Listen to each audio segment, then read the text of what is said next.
Breaking news, Grey History's French Revolution tour is now live and places are disappearing fast.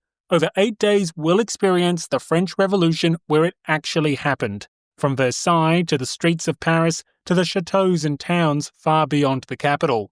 If you want to come, then secure your spot as soon as possible and you can read the full itinerary and book your tickets at greyhistory.com. A reminder that places are strictly capped, so don't delay, and I look forward to meeting you in Paris next May. Hello everybody and welcome to Grey History, how the French stole Christmas with History Dispatches. Recently I was invited by the team over at History Dispatches to join them for a Christmas special, and I hope you enjoy unwrapping this gift from us to you. In this episode, we'll discuss the Revolution's relationship with the Catholic Church, including where it all went wrong and the dechristianisation campaign of 1793. You can find History Dispatches wherever you get your podcasts. Matt and his son McKinley produce a new daily episode every weekday, so there's plenty to sink your teeth into.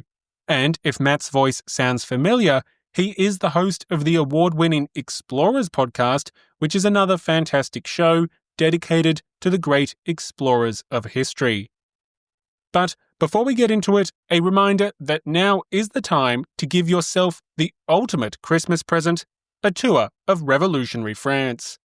Over 8 days, I'll be leading a small group adventure of Paris and the Loire, and we would love to have you join us. The waitlist is filling rapidly, so if you'd like to explore the French Revolution where it actually happened, join the waitlist at greyhistory.com to secure both your spot and early bird pricing. Act fast as places are disappearing rapidly. Lastly, I want to wish you a very Merry Christmas and Happy New Year. I hope you've enjoyed 2025 as we unpacked everything from total war to radical atheism, and there's so much to look forward to in 2026. The guillotine will be very busy next year, and I can't thank the community enough for helping keep this podcaster off the scaffold with their generous support of the show. If you'd like to support the podcast in 2026, you can join the community and unwrap tons of great Grey History presents like early access and ad-free listening. In fact, the next episode will be a members-only interview on the Republican calendar, which you definitely don't want to miss. So please support the show today at patreon.com, and whatever you do, have a great holiday season and a happy new year.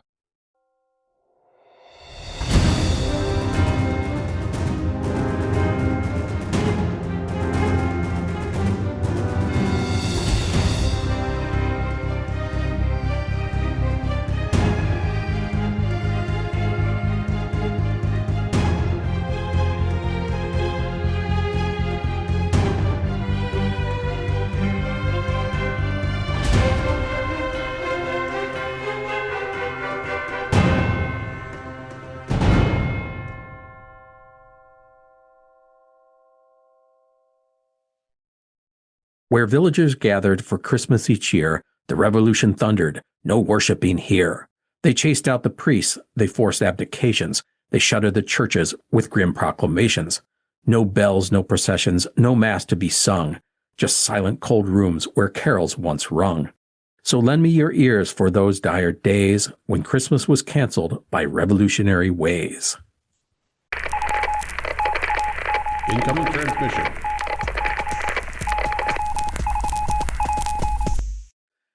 Hello and welcome to History Dispatches. My name is Matt Breen. I am here with my son McKinley, and we are here also with a guest, Mr. Will Clark from the French Revolution podcast, Grey History. Welcome, everyone. Hi Matt, how are we? Good, Will. How are you doing? I'm going fantastic. It is the 1st of December. It's officially the Christmas season, so I'm pretty well, thank you. Merry Christmas, everybody. Merry Christmas, McKinley. We're joined not just by our guest, Will, but we actually have a baby here. So if you hear any cooing, that's just from the 11-week-old who's in my son's arms right now sleeping. Anyways, we are approaching the Christmas season, and Will has agreed to join us. In fact, I was talking with McKinley and Will before we started, and I said, when I asked for people to come on the show as guests, you were the first person, Will was, to raise his hand. He goes, I've got a show for you, How the French Stole Christmas. And I was like, that's exactly the kind of stuff we wanted. And so we've kind of saved it up for the Christmas season. And so here we are. So Will, thank you so much for being here. Like I said, Will runs Gray History, which is a French Revolution podcast about Napoleon, the Revolution, all sorts of fun stuff. It is the most in-depth podcast on the French Revolution. How many episodes in now? 100 and what? We're 105 in, and I like to tell people that we're definitely more than halfway. So we're talking at least Still probably, a ways to go. Yeah, a good 200 episodes down the road here. So, but it is fantastic, and I totally recommend you to check that out. And that's Gray History or grayhistory.com. And that's Grey. That's the continental version of gray instead of here in the States with the A. But anyways, if you just type in French Revolution, Gray History into your podcast app, you'll find it as well. And it's a wonderful show. So we are going to do a Christmas episode today, the Grinch of Christmas sort of episodes. And as I said, that's when the French stole Christmas, or at least tried to. And Will, you put this show together, so we're going to just let you take it. Perfect. Well, it probably makes sense to start off with what religion looked like in France prior to the revolution. And the first thing to know about France is that it was a staunchly Catholic country. King Clovis I was baptized at the beginning of the 6th century, and over the next millennium, France emerged as one of the great Catholic powers of Europe. The French monarch took pride in his title of being a very Christian king, and the popes regularly styled France as the elder daughter of the church. Now, the kingdom did experience severe upheaval during the Reformation and the wars of religion in the 16th century in particular, but it never converted to Protestantism, and even at their height, French Protestants totaled only about 10% or so of the nation. So it is a uniformly Catholic nation, particularly by the revolution in 1789. Now, as that revolution approaches, just a few years after the American Revolutionary War, France's population is about 28 million people, and as I said, they are overwhelmingly Catholic. A conservative estimate would say that 95% of the population was Catholic, likely more. And importantly, and perhaps unsurprisingly, the church itself was a vast institution and a powerful institution in old regime France. The clergy numbered about 170,000 people, which was only about half of 1% of the population, but it controlled a significant amount of the kingdom's wealth. Estimates vary, but you're looking in the vicinity of at least a tenth of all French land. In some regions, that could be as high as 40%. And it wasn't just the wealth that reinforced the position of the church. Every aspect of daily life was shaped by Catholicism. Priests were responsible for tasks that we associate nowadays with government. They maintained records of birth and marriages and death. They controlled most education. They were responsible for charity. And in rural populations in particular, the priest and the church was at the heart of the kind of social fabric of a community. And you got to keep in mind that at this point in time, about 80% of the country are actually living in rural or largely rural areas. Cities, with the exception of Paris, Paris, Marseille, Lyon and Bordeaux are the only cities that are more than 100,000 people at this time, Paris being by far the largest, but you only have 4 cities more than 100,000. So it is a population that is largely rural.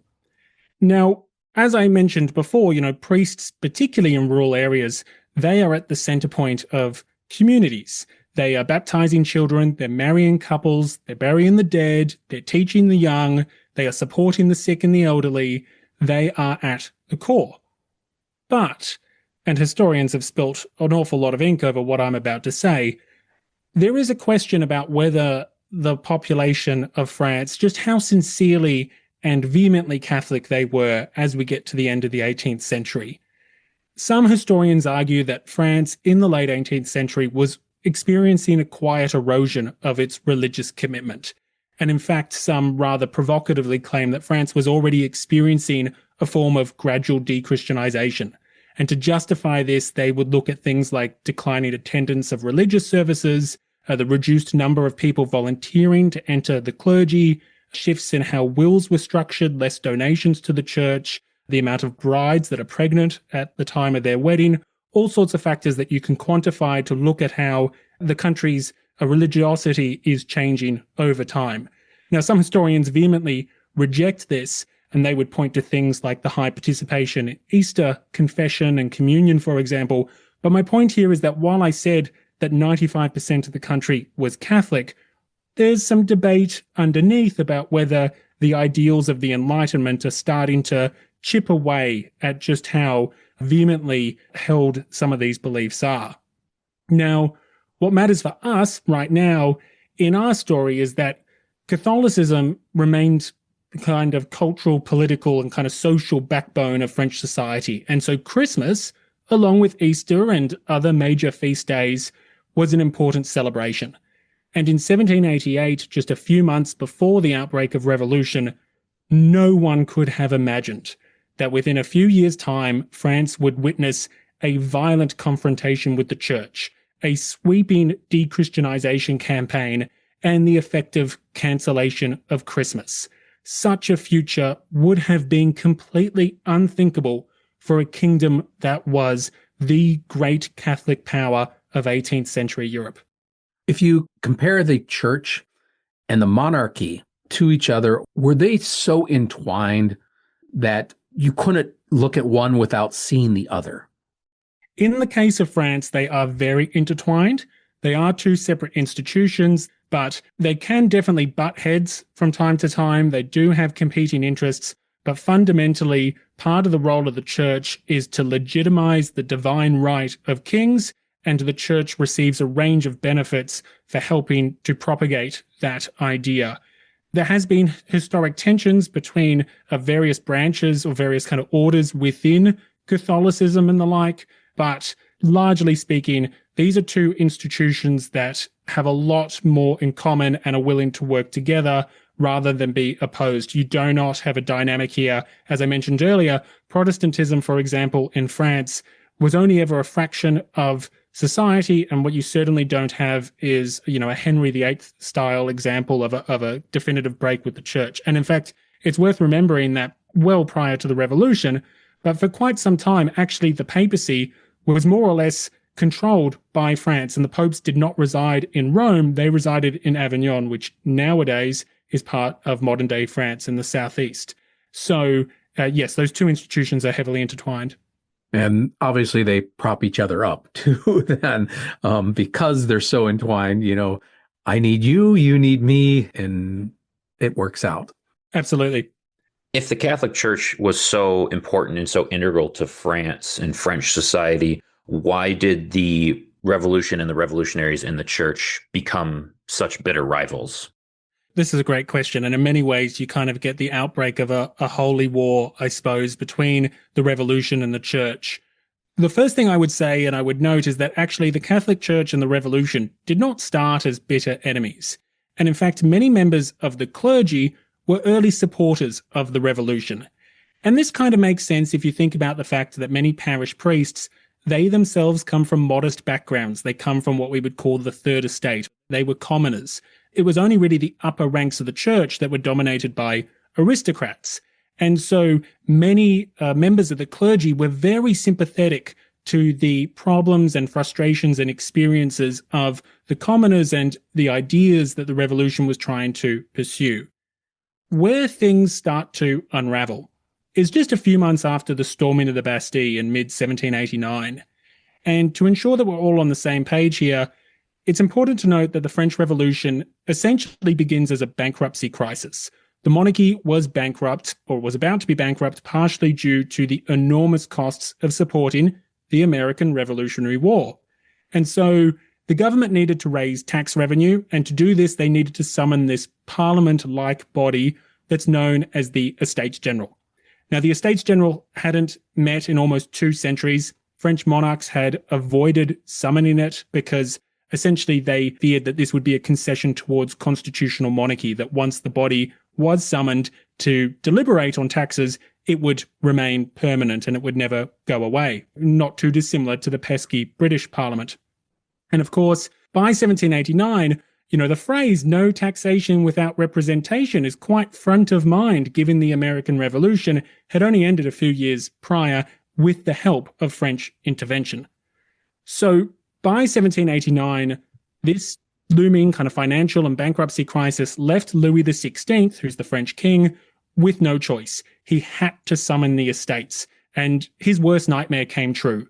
The deputies of the Third Estate, the commoners, they soon declared themselves the National Assembly, and they vowed never to disband until France had been given a constitution. This was exactly the kind of outcome that French kings had always feared, and importantly, many members of the clergy, many members of the First Estate, sided with the commoners at several crucial moments. And at this point in time of the revolution, some of the most iconic revolutionaries are actually members of the clergy. Now, once the National Assembly has established itself, it needs to confront this bankruptcy crisis. And this is where the church's immense wealth becomes crucial. Over the past centuries, the church has accumulated vast amounts of property through donations and all sorts of concessions. And this makes sense. As we discussed earlier, it ran education and charity and public record keeping, etc., etc. But in 1789, the revolutionaries essentially started to argue that actually all these properties, all this wealth, was really held in trust for the nation. Yes, the church was administering these properties, but they didn't really own them. They had been given them as donations for the benefit of the French people, and now the French people would benefit most if their new government, the new constitutional regime, took over these assets and used them to finance the government and to address the looming bankruptcy. And so consequently, the Assembly nationalizes church property. They seize the church's assets, again on the grounds that the church only possessed them for the benefit of the nation, and now the nation needed this wealth to stabilize itself in the new regime. Interestingly, whether or not this represented an irrevocable break with the Catholic Church and the Pope is debated. Some French clerics supported the measure. They believed this would kind of modernize the church, return it to a more simple base. The Pope, unsurprisingly, was not pleased. I mean, he could hardly allow this precedent of governments seizing Catholic Church assets to spread across Europe. But I would point out that the revolutionaries were not that revolutionary in this regard. Austria had enacted similar, albeit much smaller scale reforms in the years prior. Where everything really starts to go wrong is the following year, in 1790, with something called the Civil Constitution of the Clergy.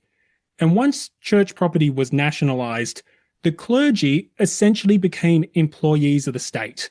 The Assembly now needed to pay their salaries, and so they sought to streamline the entire administration of the church.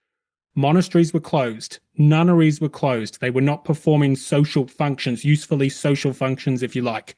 Towns with multiple churches might be reduced to just a single church. Bishoprics were reorganized to match new regional administrations. And most significantly, the reform, or perhaps most significantly, I'll say second most significantly, the reforms significantly curtailed the Pope's authority over the French church. They weren't going to allow a foreign head of state to interfere in domestic matters. Most importantly, the National Assembly also introduced elections for priests and bishops, because this was consistent with their revolutionary ideals. Elections were being introduced for a range of public offices, and the clergy were now a former public official. And this created so many problems. Everyone eligible to vote in elections could now vote in elections for your local priest. That included French Protestants, French atheists, French Jews. All these people that sincere Catholic communities had no interest. They did not want these heathens and heretics involved in the selection of their priests and bishops. And so when you take all of these reforms together, it was deeply antagonized the revolution's relationship with the church. And these reforms were imposed from above. They were forced upon the church. And then the clergy were required to swear an oath of loyalty to the new constitution, and in doing so, an oath of loyalty to these reforms. And crucially, roughly half of the clergy refused to swear the oath, especially once the Pope's opposition became known and once the king's reluctance and eventual regret became public knowledge as well. And so this splits the church down the middle. It's really hard in hindsight to see what's going on and not just see the train wreck coming down the road. When you're seizing power from some of the biggest institutions in the world, the French monarchy, the papacy, and like I say, we in hindsight can go, yeah, that wasn't the best move, but you just kind of go, how can they not have seen the disaster that this was going to entail? And I guess the French Revolution in many ways is like that in multiple places along the way, where you just kind of go, how did they not see that? But this was one of those that just boggles the mind sometimes. Absolutely. And the amount of friction that this causes. I mean, Edmund Burke, the Anglo-Irish politician, he is considered the kind of father of modern day political conservatism, but he is writing at this time and looking at what the French are up to, not only relating to religious reforms, but political reforms as well, and saying this is going to end in disaster. You can't just wipe the slate clean and build from the ground up as if you don't already have centuries of traditions and customs and interests established. And where these reforms lead to, this so-called civil constitution of the clergy, is that it splits the church in two, and this division creates enormous problems for the revolution. It destabilizes everything. Many historians, if you ask them where did it go wrong in the French Revolution, they will tell you these reforms in 1790. And I can't emphasize enough just how destabilizing these reforms were, and they were destabilizing specifically because it created the enemy within. Essentially, half the church had refused to comply. And so you get the emergence of two distinct camps. Firstly, the constitutional priests who took the oath, and secondly, the non-constitutional priests who refused the oath and remained loyal to Rome. And over the next few years, these non-constitutional clerics came to be seen as an internal threat. They came to be seen as agents of reaction, of counter-revolution, of superstition, of everything that is wrong with the past and everything that threatened the gains and the progress of the new revolutionary era.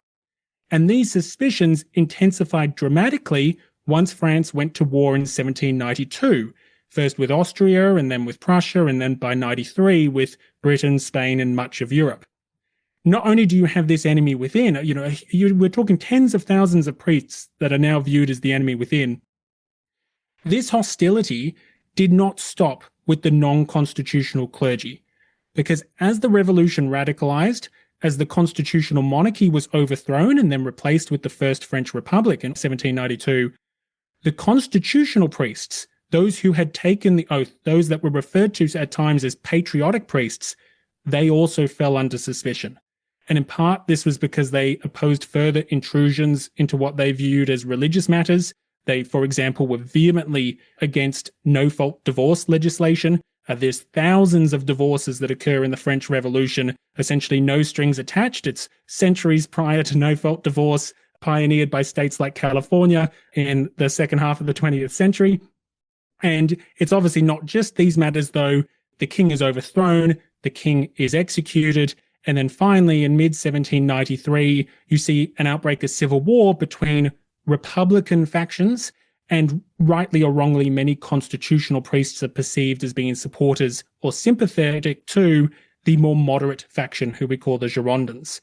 And so where this all gets us as we approach Christmas in 1793 is that the radical Republicans who are in power in the second half of 1793, the Jacobins as they're known, or as the Montagnards as they're known, they are viewing the clergy, oath takers and oath refusers alike, as fundamentally untrustworthy. They have come to the conclusion that there is no such thing as an honest priest. And this conclusion has enormous consequences, because the revolution is at war with Europe, it's at war with itself, it's at war with the Catholic Church, and crucially, it's now willing to even go to war with the elements of the French Church that had sworn loyalty to the new regime. And this sets the stage for the dechristianization campaign of 1793. The Grey History Tour is now live and tickets are rapidly disappearing. In the first 24 hours, almost half the tickets have been claimed by fellow listeners who want to relive the revolution with me in May 2026. Joining us are Lois, Peter, Michael, Rohan, and others, so don't delay as the waitlist is filling fast. Go to greyhistory.com right now and secure both your spot and your early bird pricing. Places are strictly capped to ensure the benefits of a small group tour, so pre-registration is the best and potentially only way to join us in Paris. I look forward to meeting you personally in revolutionary France. So 1793, the year of the dechristianization campaign. That sounds kind of ugly. It sounds ominous, doesn't it? Yeah, it does. So let's talk about it. All of this tension culminated in the eruption of dechristianization in September, October, November 1793, and it lasted for a few months. And this campaign did not originate from a single source or a single authority. Instead, dechristianization was kind of pioneered by a mixture of local and national revolutionaries, some holding official government posts, some just being members of the local political societies. And so it kind of broke out simultaneously in different regions. And so it makes sense, at least in this context, to kind of just discuss it at a high level. And fundamentally, these initiatives aimed to eradicate the influence of the Catholic Church and its clergy. And this included constitutional priests who had previously sworn loyalty to the revolution, because now the radical Republicans are in power, the Jacobins are in power, and they believe that all priests, constitutional or not, they are essentially dangers to the Republic, and they are supporting monarchy and counter-revolution. In practice, what did this dechristianization campaign actually mean? It meant things like forced abdications, coerced marriages, the closure of churches, and even the conversion of many churches into temples of reason. And in several areas, these were accompanied by kind of festivities promoting a new state-sponsored atheistic cult that upheld reason as the supreme guiding principle of human life. So instead of a divine entity, or the Christian God specifically, this was a cult that explicitly stated that reason and nature should be the guiding principles of humanity. And these measures were controversial even amongst committed revolutionaries, even amongst radical revolutionaries. Several prominent revolutionaries were horrified by what they saw as excessive, destabilizing, or needlessly provocative assaults on religious life. Others, however, were enthusiastic leaders of these efforts. I mean, most famously, Fouché, Napoleon's future police minister, he is one of the pioneers of the dechristianization movement in central France. In terms of raw numbers, to help provide some scale of what this looks like, roughly 20,000 priests officially abdicated their roles during this period, which represented more than half of the constitutional clergy. Keep in mind, we've already knocked out half of the clergy to begin with who refused to take the oath. So this is kind of another halving of the clergy. You're looking at an additional 5,000 to 6,000 priests who married during the revolution. For those that aren't aware, in Catholic practices, priests aren't allowed to marry. Not all Christian denominations follow this practice, but for Catholics, priestly marriage is forbidden. So this was a way of further kind of repudiating the Pope. Although interestingly, some clerics would take a marriage to prove their Republican credentials, but refused to resign because they were dedicated to kind of looking after their flock. As I mentioned before, churches are closed across the country, so religion, public worship of religion largely ceases. This doesn't just impact the Catholics. Protestants and Jews are hit as well with these measures. And we have more than 1,000 instances documented of churches being converted to these new temples of reason, this state-sponsored atheistic cult. Zooming out even further, between 30 to 40,000 clerics emigrate or are deported as part of this dechristianization campaign, as well as the events prior and after. You also have about 3,000 priests that are killed, either through legal executions or massacres and the like, and that figure would be underplaying those that died in prison. So that means the revolution was just marching some of these more defiant priests up to the gallows. Yes, in a sense. So I mentioned before this distinction between constitutional clergy and non-constitutional clergy, those that had been willing to swear an oath to the revolution. Once the king is overthrown and he is no longer allowed to use his veto to shelter the non-constitutional priests, the government introduces a rule that it will deport all non-constitutional priests. And what starts to happen over time is they will specifically deport them to places in the Caribbean, as well as further afield, that are essentially known as the dry guillotine. These priests are not going to come home. It is a death sentence without being explicitly a death sentence. In other instances, particularly, as I mentioned earlier, France is experiencing civil war. Different regions are experiencing different civil wars. Some are Republican against Republican. Some are Republican against monarchist. And particularly in the instance of that latter example, if there are priests that are seen to be pushing the monarchy, then they are considered rebels. We actually have a documented instance of where one rebel gang was led by a former priest. They are considered rebels and they will be killed. Most famously, not part of the dechristianisation campaign, but part of the civil war in the Vendée, which is western France, just north of Bordeaux, you see mass executions by drowning. And we see examples of priests essentially being filled up into barges, and those barges being specifically designed to be sunk, and mass executions in this manner known as the drowning of Nantes. So it's pretty gruesome in some parts of the country, that's for sure. So it's not necessarily a state-sanctioned policy of execute the priest, but rather just individual regions taking it into their own hands. Yeah, so this is where the dechristianisation campaign, and I'm exploring this over many episodes, I should say, but I'm kind of doing a high level. This is where the dechristianisation campaign starts to get really peculiar, because what you have is you have essentially like almost like governors. They're called representatives on mission, but members of the national government in the various departments of France.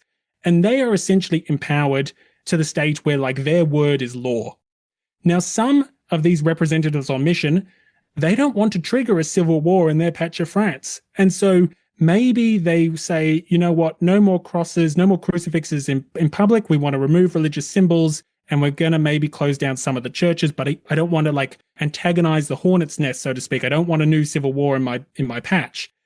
Others, like Fouché, Napoleon's future police minister, he's vehemently anti-clerical. And so he's going to go full in. He's going to force priests to abdicate. He's going to force them to marry or adopt a child. He's going to close churches. He's going to convert churches into temple of reasons and have festivals of Brutus and celebrating human figures in the past as if they are divine entities. Local circumstances play a huge impact, and so the dechristianisation experience is radically different across France. I can't stress that enough. And what you have is really weird patches, and there's a whole bunch of things that impact this. In some of the alpine regions, they experience it a little later. Maybe that's because it's snow in the middle of winter when this is happening. The Spanish border, you don't see too much action, but that's because the authorities there are very cautious that the Spaniards could present themselves as defenders of the Catholic faith. They're at war with Spain at this time. And so the last thing they want to do is push all these border communities, many of whom are not actually French. We're talking about Catalonians. We're talking about Basque populations. The last thing they want to do is kind of label all Christianity as fanaticism and push those communities towards the enemy, if you like. So there's a real regional by regional play. Generally, you did have to commit a crime to be executed. You did have to participate in civil war or be suspected of harboring counter-revolutionary intentions. But what was far more likely is actually you would be arrested under the law of suspects. And unfortunately, prison conditions were such where dying in prison because of disease or because people broke in to massacre the counter-revolutionaries, that was particularly problematic, not just the guillotine and a formal trial.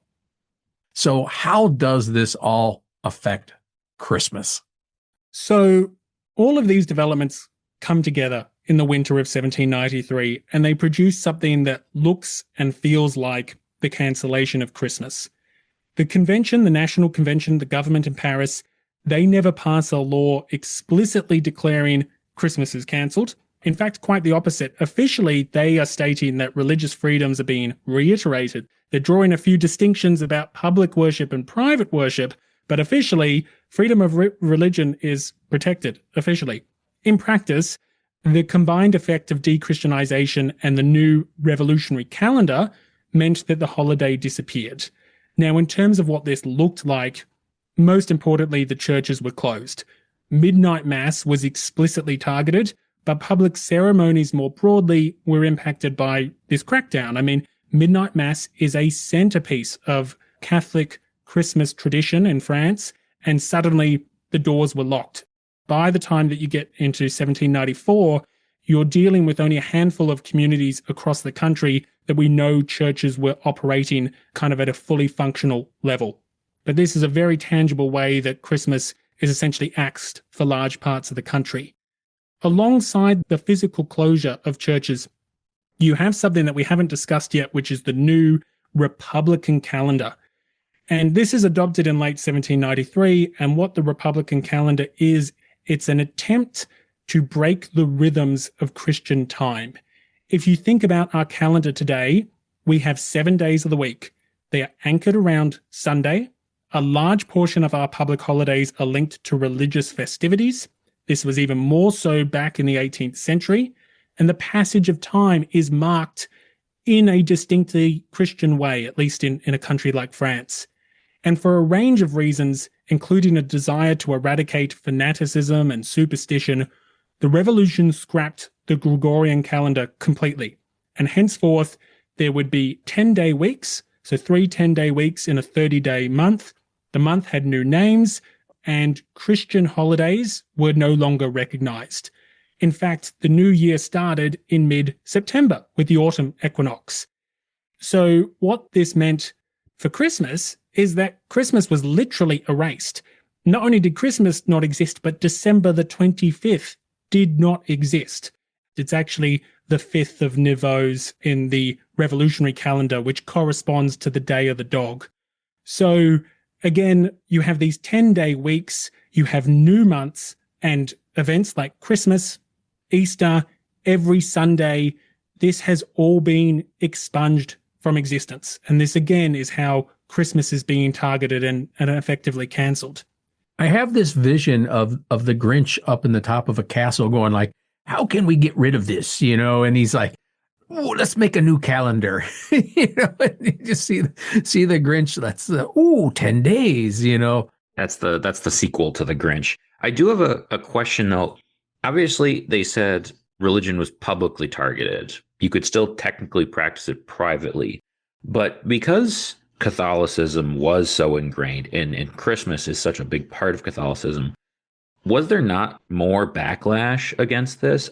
I feel like there would have been bigger riots fighting back against this, because this does seem like a bit of an overreach, as it were, that people would start to say, I don't know about this. So 2 things. You've set me up perfectly for where I'm going next, but you've also set me up perfectly for a digression, and my audience knows I love a digression. So let's start with what you were just saying about riots and the lack of resistance. I mentioned right at the start that there are scholars that argue that essentially question the intensity of religious belief in France prior to the French Revolution, and they question the idea of how sincerely held these beliefs were. The lack of mass riots and protests and the like is exactly the kind of thing that they would point to and say, this here, if the population was so passionate about Catholicism, why wasn't there greater reaction? Why wasn't there greater pushback? And they would argue that the lack of a response is indicative of what they would describe as a broad indifference amongst the population. So that's my digression. In terms of, broadly speaking, some of the other pushback that you see, yes, private religious observance is one way that people started to get around this. They would gather in their homes, make sure that the door was closed and the curtains were pulled, but they would gather in their homes. You do also get people gathering secretly in barns and in workshops and in remote buildings and the like. Some priests openly flout these rules and regulations and essentially say, if you're going to arrest me, come and arrest me. And it's a challenge to local authorities about, well, do they want to risk triggering a riot, particularly in more rural areas that don't necessarily have the policing framework or the military presence that could clamp down if there was violent unrest. You also see some pretty open defiance, even in Paris, which experienced a significant portion of the dechristianization campaign. The Notre Dame was converted into a temple of reason. There was all sorts of festivities that were held in the famous cathedral.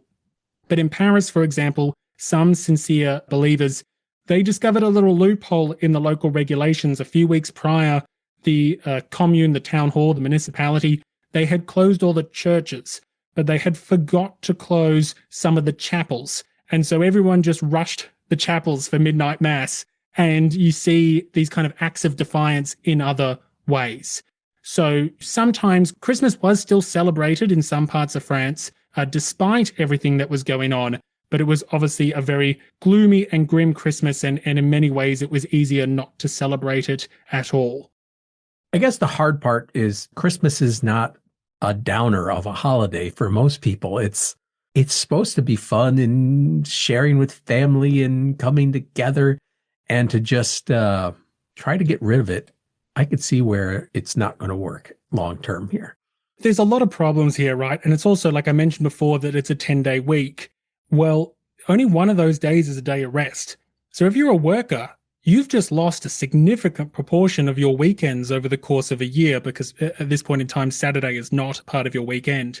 And so people don't want to wait 3 extra days to have what would often be a few drinks on the town. So whether it's Christmas, whether it's Sundays, all of these reforms were meeting a variety of resistance. And as I said, some might be passive and in private, others could be a much more open challenge to the regime. And again, so much of this is based on regional experiences. There is stark differences between those regions that experience intense dechristianization, quite often around those of large cities and large urban centers, and those more rural communities or alpine communities or frontier communities that might not experience anywhere near the same intensity. What event flips the script back where it's okay to go back to church? In the end of 1793, we are in a period of time by now that historians refer to as the Terror. And by mid-1794, not that they would use those dates because they have their own new calendar by now, but by mid-1794, we see the overthrow of various members of the kind of Jacobin ruling government. The most famous individual here is a gentleman named Robespierre. And it is not his overthrow that brings about the restoration of religious freedoms. Robespierre actually hates the dechristianization campaign. He believes that it is all tied into a foreign plot to destabilize and divide the Republic. He thinks that this is all just needless provocation of sincere religious sensibilities. He's not a Christian himself. He believes that maybe society would be better off worshipping some kind of ill-defined supreme being, but he views all of this with dread. And he leads the backlash against dechristianization in early 1794. But once the radical, what kind of Republicans, or at least Robespierre and his allies are out in 1794, we get this period of time known as the Thermidorian reaction. It's where more moderate or previously radical who are suddenly moderate deputies, including Fouché, actually, including one of the most prominent dechristianizers, just a few months prior. He's all of a sudden, drinking a different Kool-Aid. They start to unwind some of the revolution's more radical policies. But interestingly, one area that you don't see a lot of backsliding on or reversing on is around this question of religious freedoms. And it's not until 1795 that you start to see a series of gradual reforms introduced where communities have more and more freedom to practice their religion in public. It's a gradual process. It happens over many years. The Republic continues to have a very antagonistic relationship with the clergy. They go back to saying, well, those that swear an oath are fine-ish, and those that refuse to swear the oath, no, there's still no tolerance for them. So it's something that evolves over time. To answer the guts of your question, if Christmas in 1793 is cancelled, Christmas in 1794 isn't that much better, and it's not until 1795 that you start to see a more public displays of worship, and that being officially tolerated by the authorities. And I'm guessing that a lot of the people leading the dechristianization campaign ended up on the wrong end of the guillotine or other things in the coming year or two. As you mentioned, there's always reactions to reactions to reactions. And it's a fascinating Game of Thrones-esque situation where one person is pushing his or her ideas, and a year later, they're dead. Yeah, in the French Revolution, you can measure things by months. You don't even need to measure it by years. I mean, the dechristianization really kicks off in October, November 1793, if you like. And at least in the case of some of the Parisian proponents, they are being executed in March and April 1794. So we're talking relatively timeframes, in part, as I alluded to earlier, because some Jacobins view all this destabilization as part of a vast foreign plot, and they are determined to stamp out dechristianization and dechristianizers as quickly and as forcefully as possible. I'm always impressed by the political figures that manage to, how should I say, they manage to float between different regimes. So one day they're standing next to the guillotine cheering the executions of whoever, and a couple of years later they're right beside Napoleon, and the Talleyrand sort of people are extraordinary that they can manage to live. Talleyrand's one of those figures, and indeed, to keep coming back to him, Fouché's one of those figures. He's in central France. He is leading dechristianization in October and November. Come December, he's in Lyon suppressing the revolt there. He's actually kind of overseeing mass executions by cannons. And just a few months after that, he's leading the reaction against Robespierre and kind of trying to palm himself off as a more moderate figure and trying to forget his more radical inclinations. And ultimately, he goes on to become the police minister of the Napoleonic Empire. So there's a chameleon if there ever was one. Well, we came on here to talk about the French attempts to steal Christmas, and they did for a couple of years, kind of do it. And we've got into all sorts of little side tracks of the French Revolution, which is just us being nerds and talking about anything with history. So we're just going to wrap things up there. That is the story of how the French stole Christmas. Now, here on History Dispatches, we always like to wrap up our shows with a bit of trivia. And Will has brought something for us to share, which we don't know what it is. So, Will, you take away our tidbit of the day. So this might be slightly bigger than a little tidbit, but here's the trivia that I've got for you. So Christmas, particularly pre-revolutionary Christmas, it's obviously such an event on the calendar. And one of the ways that the French celebrated Christmas or marked Christmas was with nativity scenes. Now, nativity scenes, they originate from Italy, but they had become really big in France. And before the revolution, what you would often find is life-sized nativity scenes. So these are big figures made of wax and wood and paper mache. And obviously you got baby Jesus, but you got the animals and angels and shepherds and all the rest of it. And my first little bit of trivia fact is that these were kind of the modern equivalent of Christmas lights, where neighbors and neighboring communities would try to outdo each other by how elaborate and amazing their nativity scenes were. And they would use precious metals and intricate carvings and finer fabrics and the like in their little one-upmanship game. But come 1793, the year that Christmas is essentially cancelled, churches are closed, public worship is shut down, and so you can't have these usual nativity scenes. So what are you to do? People take this tradition to the home, and they can't build life-sized, wax figures. So they do it in miniature versions. They create little nativity scenes from clay, from wood, from whatever they can get their hands on. And these began to pop up in private homes all over France because it's private worship. The authorities can't do anything about it. Now, this being the French Revolution, it has some revolutionary flavors to it. Alongside baby Jesus, you have bricklayers and, fishermen and stonemasons and what we call the sans-culottes, the kind of artisans and journeymen and working people. So it's got a revolutionary flavor alongside Joseph and Mary. But what's fascinating is that when the dechristianization campaign ends, this tradition does not. And in fact, it gets commercialized. And by the late 1790s and the early 1800s, you have workshops in Provence in particular, in southeast France, that are producing small clay nativity figures on a mass scale for public consumption. And so this spreads a tradition of miniature nativity scenes. And in French, the translation comes out to as little saints.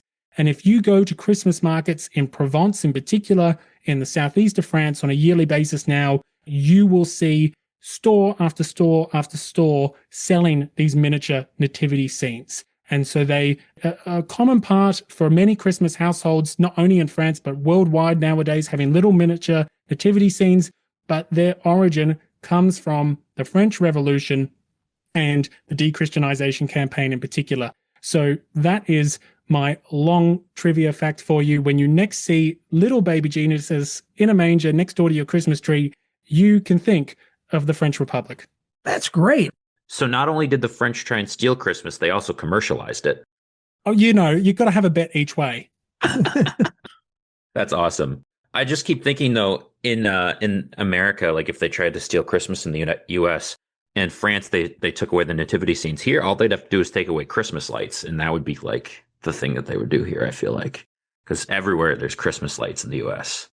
It's one of those things that I was when I was researching this last year or so for my own Christmas special, I was surprised that nativity scenes, it kind of made sense, but I was surprised that nativity scenes became this kind of game of one-upmanship where your neighbor would try to outcompete with their particular carving of, the shepherds or whatnot. The thing about history is that, they may seem so far distant in the past, but they're just like you or me. And, we have Christmas light competitions and, we still have nativity scene competitions as well. I think Krakow in Poland still today has an annual nativity scene competition, which has an origin much further back. And I will say they not only do the carved things and life-size ones, you'll find places that will do live nativity scenes where they'll have people, the church will from 6 to 8 p.m. You can, and people will invite people to drive by and there's all the actors dressed up as the various characters from the nativity scene. So it is pretty wild. All righty. Well, Will, thank you very much for our tidbit of the day. Otherwise, I just want to say thank you very much for being here. This was an awesome show. Just so much information. I'm listening to you talk, Will, by the way, and I'm like going, that would be a good episode just talking about this, that, or this thing, or this thing. There's so many great bits in there. Like I said, we want to say thank you to Will for being here. A reminder, it is greyhistory.com, Grey history.com if you want to learn more, or just type in Grey History or French Revolution into your podcast app and you can learn more because it is a wonderful show. As you can hear from Will's knowledge, it's unsurpassed in this area and the podcast is fantastic. It's so interesting. Otherwise, McKinley, do you have any questions? I don't think so, other than just thank you for being here. Will, thank you very much. Thank you for having me and Merry Christmas. Merry Christmas. Alrighty, folks. Take care. If you have any questions or you want to leave any comments to us, please just go to historydispatches.com and look in the show notes. We did provide links to Will's website. And hey, again, thanks very much. Merry Christmas and take care. Bye. Transmission complete. Thank you for listening to this fantastic episode with History Dispatches. You can find History Dispatches wherever you find your podcasts, and I highly recommend their episode with Mike Troy on the Battle of Bunker Hill. Before you go, don't miss our tour of revolutionary France. Join me for an 8-day adventure of Paris and the Loire by joining the waitlist at greyhistory.com. Act fast as places are extremely limited and they are disappearing rapidly. As always, thank you so much to those people keeping Grey History on the air. And if you're enjoying the show, then why not enjoy it with me in Paris in 2026? In the meantime, a reminder that the next episode will be a members-only exclusive on the Republican calendar, so make sure not to miss it. You can support the show today and join the tour waitlist at greyhistory.com. Thank you for listening, Merry Christmas, and a Happy New Year.